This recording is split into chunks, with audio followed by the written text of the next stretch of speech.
नमस्कार दोस्तों आज के इस खास वीडियो में आप सबका स्वागत है। मैं हूं दिवाकर झा, आपका दोस्त, आपका फ्रेंड, आपका मार्गदर्शक, जो कि आपको एक सही राह पर हमेशा सलाह देने के लिए तैयार रहता है। ये मैंने अपने मन से जोड़ा है आपके लिए। खैर, आज जो ये वीडियो है दोस्तों, ये वीडियो है जीएसटी इंस्पेक्टर को लेके। और जो जीएसटी इंस्पेक्टर जो बन चुके हैं और जो बनने वाले हैं उनके लिए पूरा वीडियो रहेगा। तो आप लोग ध्यान से समझिएगा कि जीएसटी इंस्पेक्टर बनने के बाद क्या प्रोसेस होता है, क्या क्या जो है दौर होता है जो जिससे आपको गुजरना पड़ सकता है। तो अभी हमारे साथ जो हमारे गेस्ट हैं इस वीडियो के लिए, इस इंटरव्यू के लिए, उनका नाम है मिस्टर जयदीप जी।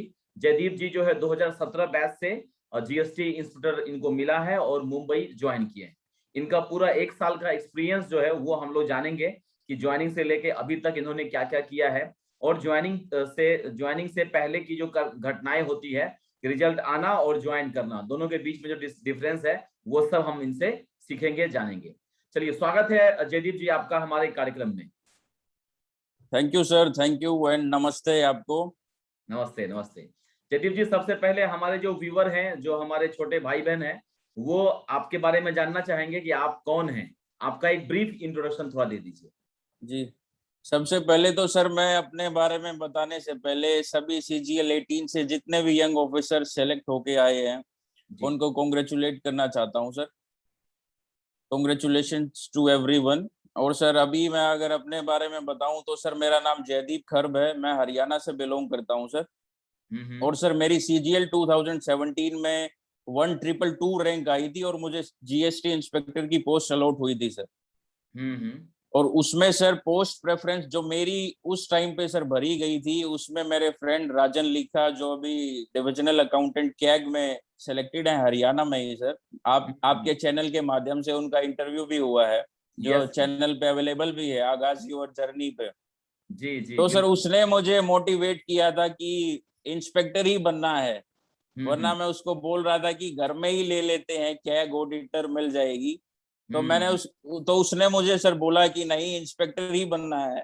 तो सर मैंने GST इंस्पेक्टर को ऊपर रख दिया था। और अच्छा। दूसरा सर ये था कि खाकी यूनिफॉर्म है। तो सर हम्म दूसरी वजह ये थी कि यूनिफॉर्म भी मिलेगी और इंस्पेक्टर रैंक भी मिलेगा। तो सर मेरी पोस्ट प्रेफरेंस भरने के बाद मुझे सर GST इंस्पेक्टर मिल गया और उसके बाद सर मेरी मुंबई में पोस्टिंग हो गई सर। Great great great. चलिए, बहुत बहुत स्वागत है। आप मुंबई में हैं तभी हम लोग जो है मिल पाए आपसे। अभी हम लोग थैंक यू सर। थोड़ी आपका जो जर्नी है वो स्टार्ट करेंगे। अलॉटमेंट हो गया जी है मुंबई जोन, उसके बाद क्या क्या स्टेप हुआ है आपके साथ?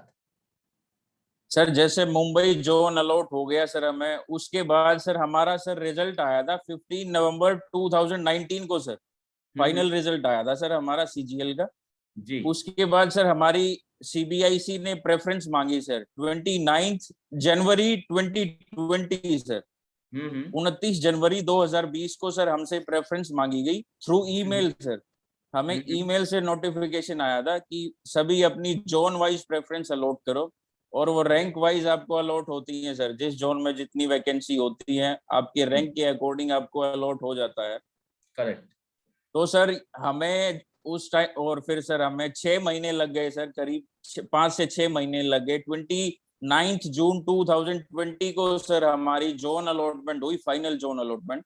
उसमें हम्म। सर मुझे मुंबई मिला।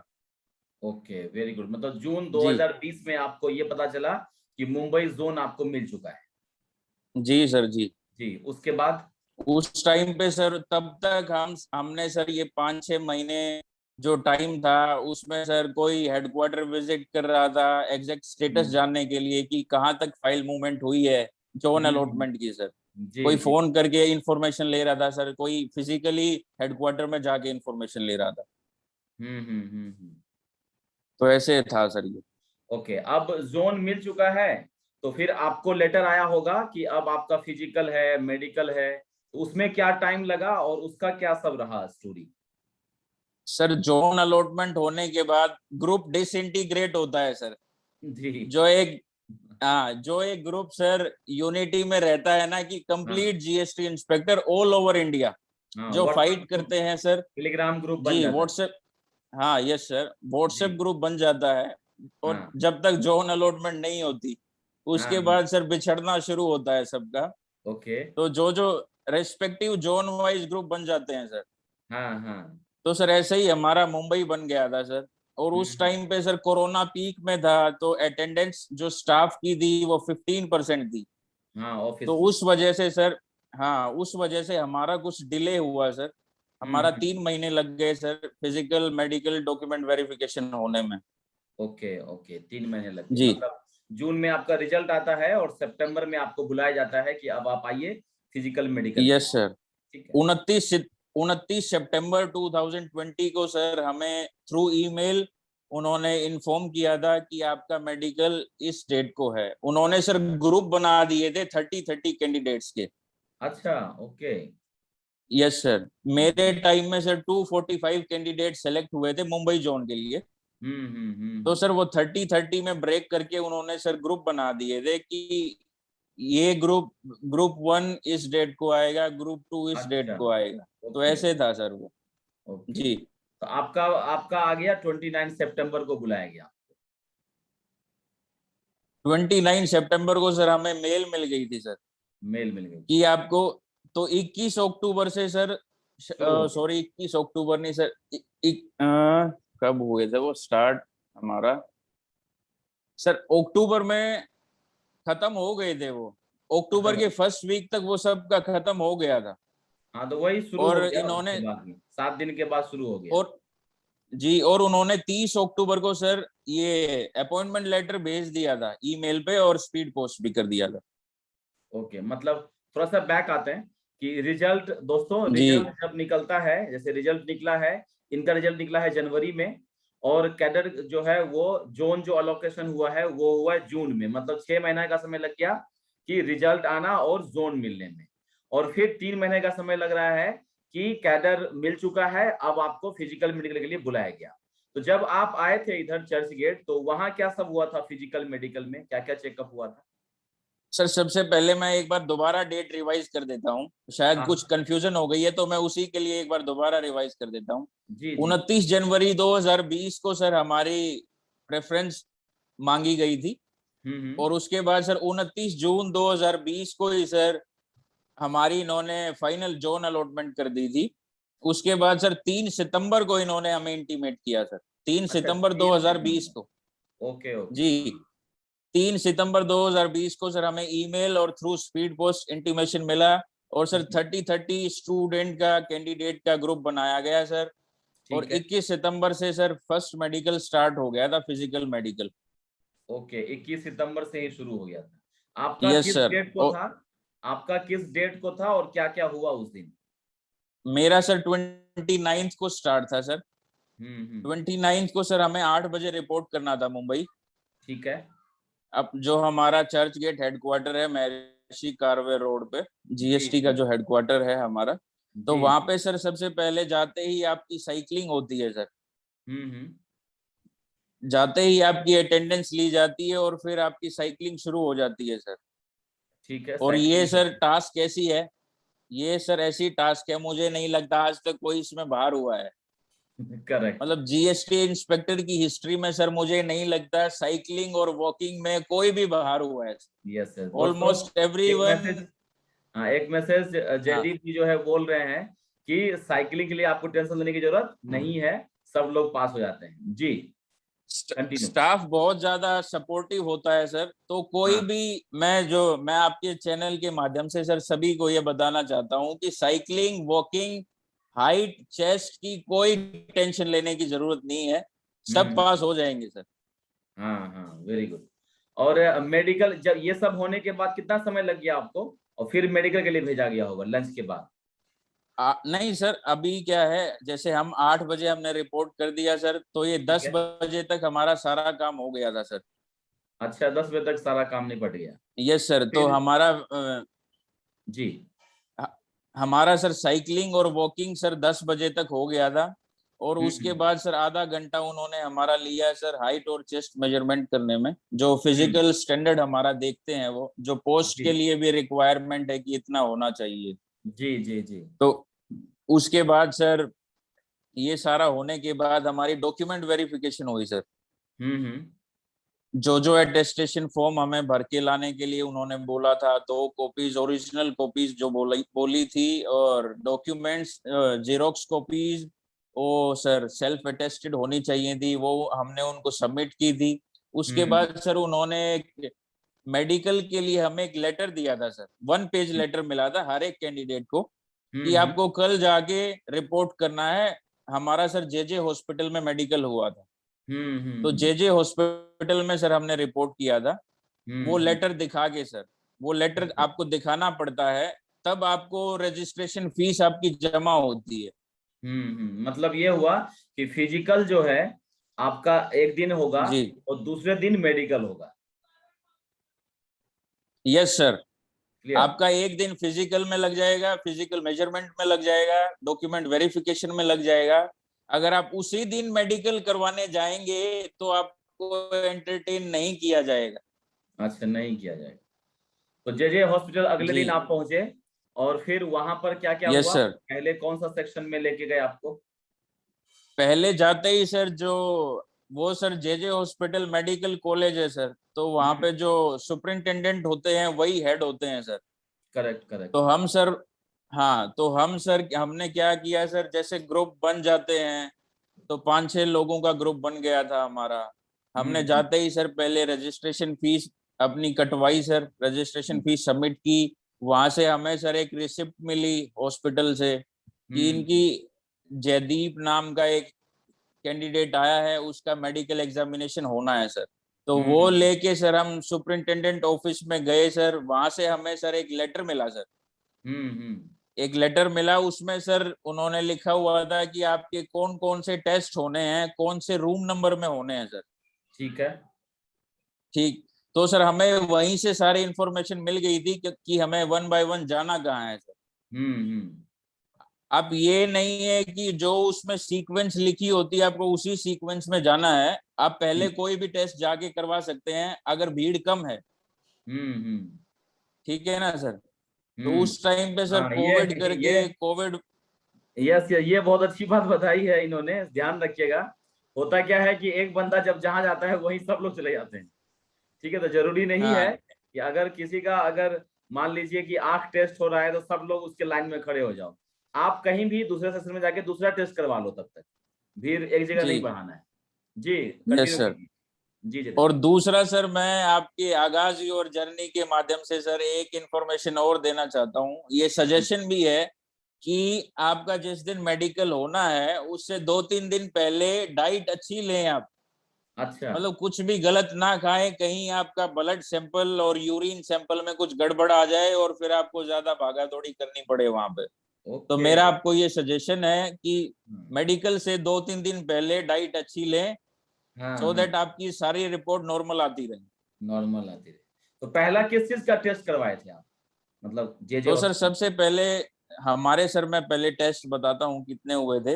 एक तो सर ईसीजी टेस्ट होता है हाँ जो हाँ हार्ट का हमारा होता है।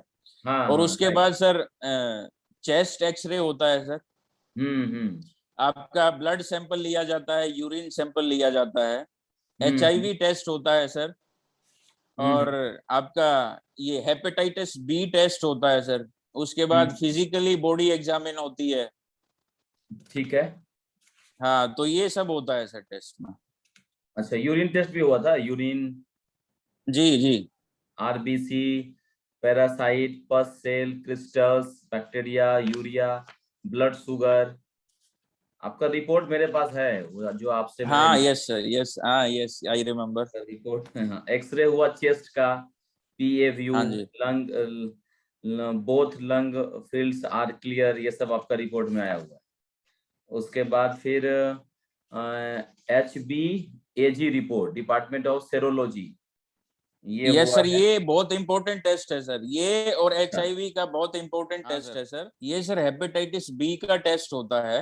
और हम्म। इसके साथ में एक एचआईवी रिपोर्ट भी आती है सर। आपके पास होगी भी, वो अवेलेबल भी होगी मेरे डॉक्यूमेंट्स में। हाँ हाँ। और इसका सर लास्ट पेज देखिए आप, ये पेज मिलता है सर वहां पे कि कौन सा टेस्ट किस रूम में होगा, कहाँ पे जाके आपको सैंपल देना है। राइट। तो ये हमें सर वहां पे मिला था। हम्म। ओके, हाँ, इन्वेस्टिगेशन, जी VDRL, random blood sugar, CBC, x-ray, renal function test, HbAg, bio rapid, ECG, urine routine microscopy, HIV, erythrocyte sedimentation rate, Wintrobe method, first hour. इतना टेस्ट हुआ है दोस्तों, और ये टेस्ट होने के बाद ही इनका जो रिपोर्ट है वो सही सही आया था। आंख का टेस्ट नहीं हुआ था ना आपका? आई का नहीं आई, हुआ था सर, आई का भी नहीं हुआ था, और नोज और ये हमारा थ्रोट भी नहीं देखा गया था, और ये क्लर ब्लाइंडनेस भी हमारी सर चेक नहीं हुई थी। लेकिन जनरली होता है। लास्ट ईयर शायद कोरोना के कारण नहीं हुआ हो, क्योंकि आपसे पहले हाँ वाले। यस सर, ये वजह हो सकती है सर, क्योंकि मेनली ईएनटी से रिलेटेड ही है सर, ये ईयर नोज थ्रोट से, तो उस करके हमारा ना हुआ कोरोना हो। लेके वो आंख के पास में आके चेक करना पड़ेगा, तो इसलिए नहीं लिया गया होगा। जी जी यस सर, ये वजह हो सकती है, हम्म, बिल्कुल हो सकती है।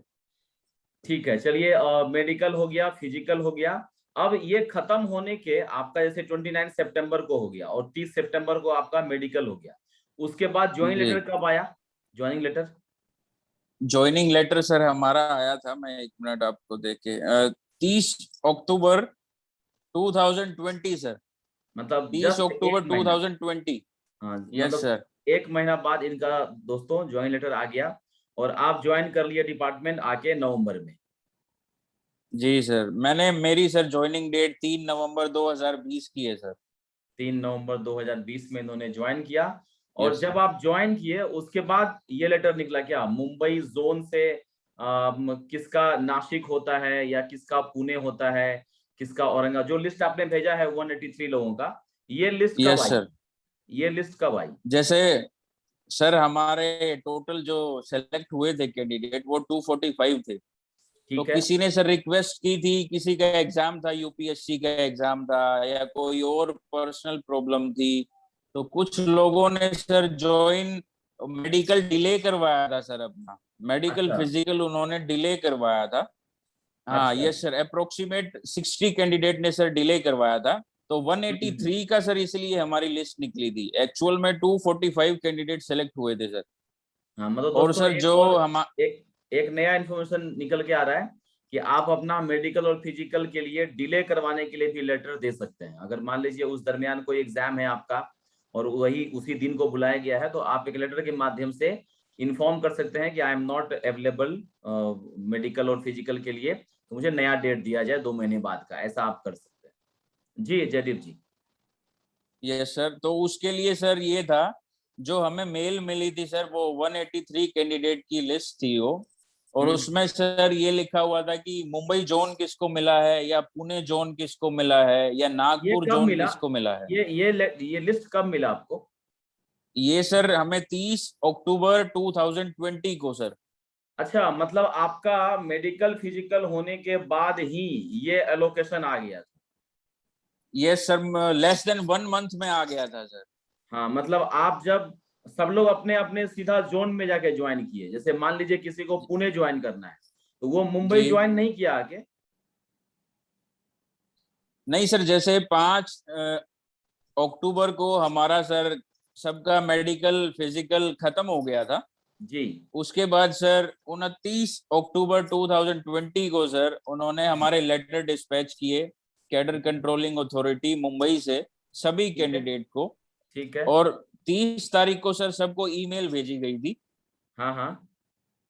और 30 तारीख को सर जो हमें ईमेल मिली थी उसी में ये आप ये लगा लीजिए कि 80% जो स्टाफ स्ट्रेंथ है सर वो मुंबई में एब्जॉर्ब होती है, बाकी जो हम्म। 20% है वो अदर जोन में जाते हैं।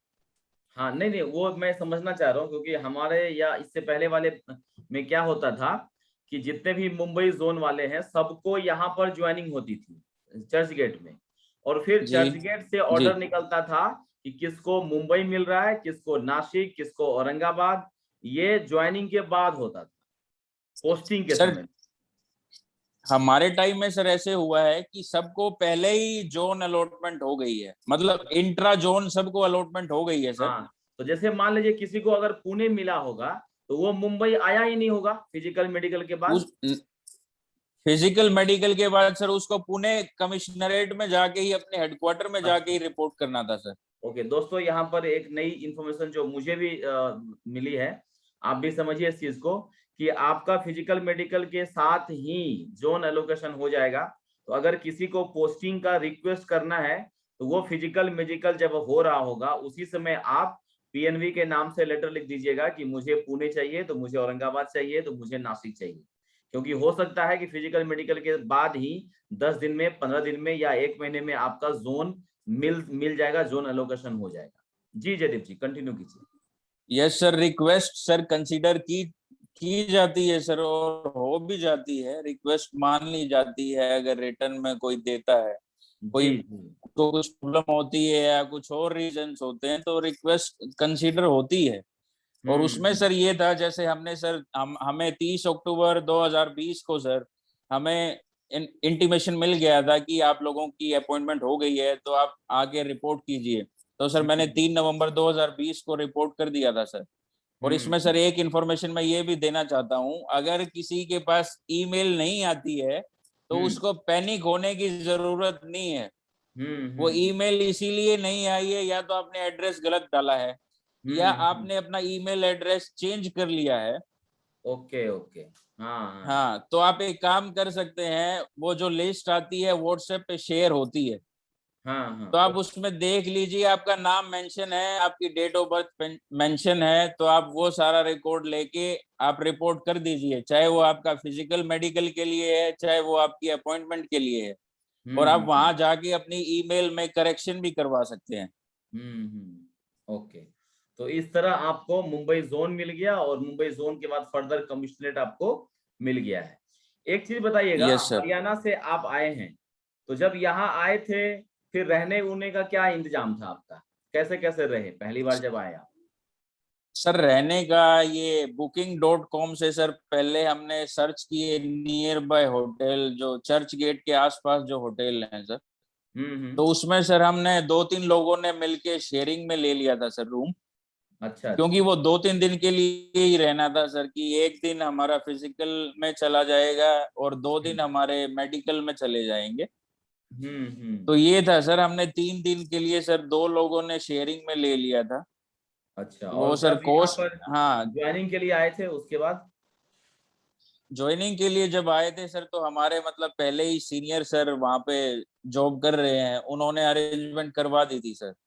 और अच्छा अगर किसी की नहीं होती है तो मैं एक और इन्फॉर्मेशन बता देता हूँ कि हाँ, मस्जिद स्टेशन के पास एक गोस्ट ऑप्स हॉस्टल है सर, गोस्ट ऑप्स के नाम से। अच्छा yes sir, near Masjid station sir, जो अपना लोकल ट्रेन का स्टेशन हाँ हाँ, है नियर बाय। जी, छत्रपति शिवाजी महाराज टर्मिनस से मतलब 2-3 स्टेशन ही है सर आगे। तो वहां पे गो स्टॉप्स के नाम से एक हॉस्टल है, वहां पे बंक बेड मिल जाते हैं सर, और एक लॉकर भी मिल जाता है। क्या नाम बता रहे हैं? गोस्ट? गो स्टॉप्स सर, गो स्टॉप्स, GOSTOPS, गो स्टॉप्स। अच्छा, गोस्ट ऑप्स, ठीक है। वहां जाके एक बेड मिल जाएगा जो रिजनेबल रेट में रहेगा, ये कहना चाहते यस सर, रीजनेबल रेट में मिल जाता है। और उसमें ये है सर, एक रूम में 4 लोग भी रह लेते हैं, 2 लोग भी रहते हैं, 3 भी रहते हैं। वो जो रूम की सर, जो एरिया है, रूम का साइज है, उस हिसाब हैं। से सर वहां पे अकोमोडेट किया जाता है कितना स्टूडेंट था को या इसका किराया, कैंडिडेट को। कितना था पर डे एक बंदे का? सर 400-500 अराउंड वन डे, 400-500 400-500 में के एक अराउंड। बेड मिल जाएगा, 400-500 में? यस सर, एक बेड मिल जाता है आपको, एक लॉकर दे दिया जाता है वहीं पे। इंडोर गेम की फैसिलिटी भी होती है, तो 3-4 लोग एक रूम 3-4 लोग मिलके ले सकते हैं। ठीक है। और फिर जब आपको फर्दर कमिश्नरेट मिला तो उस हिसाब से उस एरिया में जाके आपने रूम लिया और 3-4 लोग मिलके रहना चालू कर दिए, ठीक है। जी सर। कैसा लगा आपको ऑफिस का और माहौल? सर एक और मैं सर, ऑफिस का माहौल सर बहुत बढ़िया है, स्टाफ बहुत कोऑपरेटिव है सर, काम करने में भी मजा आता है। तो सर मतलब हर चीज बढ़िया है मुंबई में सर, हर चीज बढ़िया है सर। अच्छा, क्या आप और कुछ सर मैं ऐड करना चाह रहे थे? आपके, हाँ जी। हाँ जी सर जी, मैं सर ये ऐड करना चाहता हूँ कि आप मुंबई पहुंचते ही रूम बिल्कुल ना लें।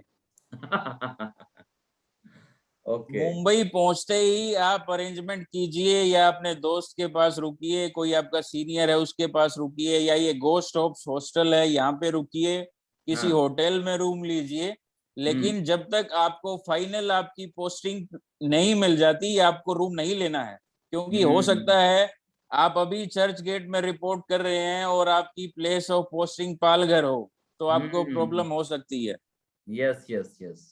दोस्तों जो तो जयदीप जी वेट करना बताना है। चाह रहे हैं, हाँ बताना चाह रहे हैं कि मुंबई में जब तक आपको ऑफिस का परमानेंट एड्रेस नहीं मिल जाता है कि अब यहाँ आपको रोज आना है, तब तक आपको घर नहीं लेना है। क्यों ऐसा? क्योंकि मैंने एक वीडियो बनाया हुआ है इंस्पेक्टर के ऊपर, मुंबई जीएसटी के ऊपर, वो जरूर देख लीजिएगा, मैं लिंक में दे दूंगा। उसमें बताया गया है कि 21 कमिश्नरेट हैं, कहीं पर भी आपकी पोस्टिंग हो सकती है। तो वो 21 जो सब अलग अलग जगह पे हैं, तो इसलिए वो ध्यान रखना है कि आपका कौन सा कमिश्नरेट मिल रहा है। इवन कमिश्नरेट तो छोड़िए, उसके बाद अगर डिवीजन मिलता है, रेंज मिलता है, तो वो भी अलग अलग है, दूर दूर है। तो ये ध्यान रखना है। जी जयदीप जी कंटिन्यू कीजिए। जैसे सर स्टार्टिंग में आपको ही पता है कि अपील या ऑडिट नहीं मिलता है सर। हाँ, जो अपील ऑडिट नहीं। हमारे जो करेक्ट। हमारे मुंबई जोन के 11 कमिश्नरेट हैं सर।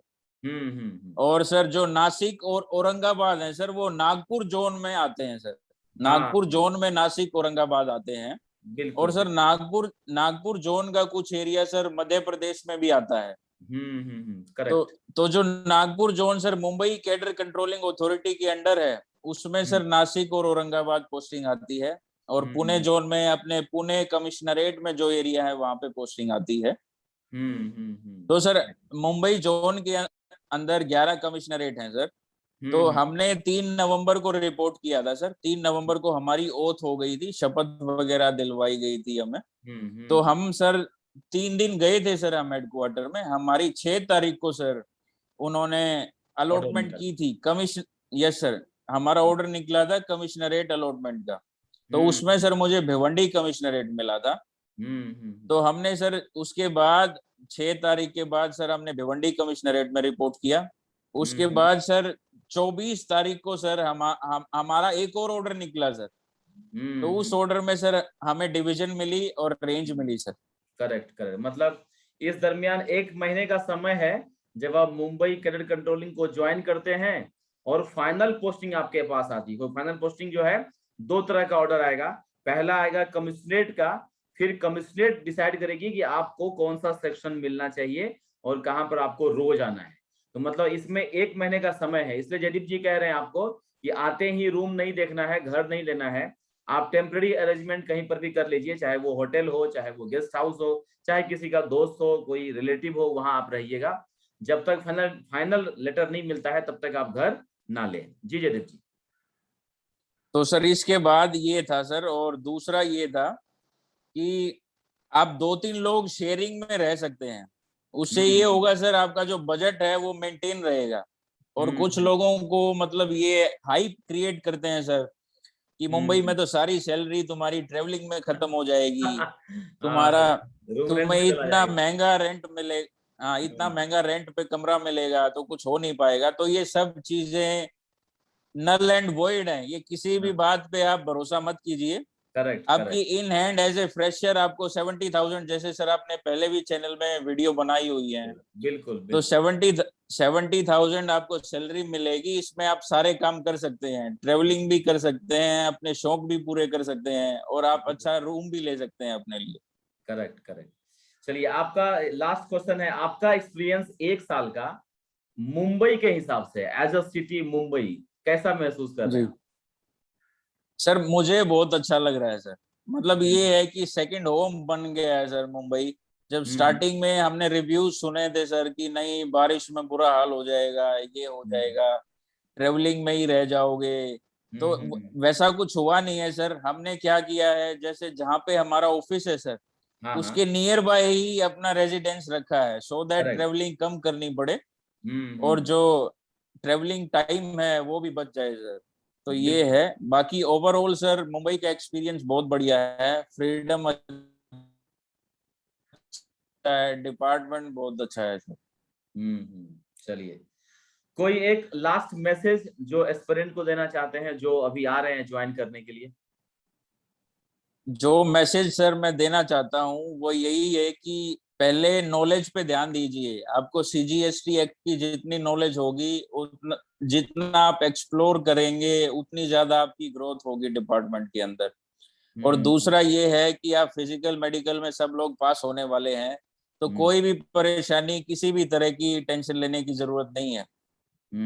और फिर मेडिकल में सर बिल्कुल नॉर्मल टेस्ट होते हैं सर। ये नाम में इनका थोड़ा टेक्निकल है सर, लेकिन टेस्ट नॉर्मल ही होते हैं। कोई इनसे घबराने की जरूरत नहीं है सर, ऑलमोस्ट सभी पास होने वाले हैं।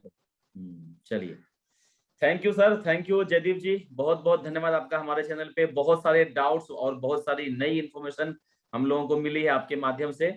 एक बार फिर से तहे दिल से शुक्रिया। Thank you. Thank you sir, नमस्ते। नमस्ते।